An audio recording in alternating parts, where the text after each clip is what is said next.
The Minnesota legislative session is in the books, but lawmakers are looking back at this last chapter. KIMT News 37 Berg has reaction from Rochester State Senators Carla Nelson and Liz Bolden. Evan, it was certainly a pretty chaotic and heated close to this session. Jess, this year's session was a lot more tense at the end than in previous years. There were some lengthy debates over the past 3 weeks, and Democratic lawmakers bundled a lot of bills together right before the year's deadline. Senator Carla Nelson says the move left a lot of Minnesota GOP members feeling shocked. But according to DFL Senator Liz Bolden, it was a move the party felt pushed into after lengthy filibusters throughout the last few weeks of the legislative session.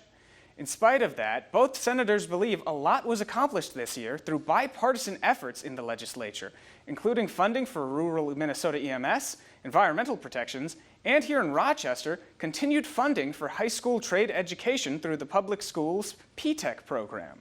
But there was also a lot that didn't get across the finish line this year, including some bonding projects and the state's proposed equal rights amendment. The senators say they are glad to have a break to recharge after a hard legislative season. Well, I'm glad there is a break here because I think everybody is quite disappointed about what happened, or they should be. Certainly Minnesotans have never seen anything like this.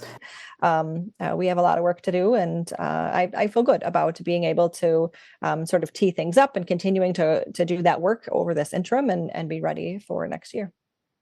Both senators say there are several bills they were personally disappointed about not making it through the legislature before the deadline, but they remain committed to continuing to push for them next year. Thank you, Evan. This next legislative session will begin in January of 2025, but due to it being a budgetary season, it may remain to be seen what bills from this year will have a chance of getting passed.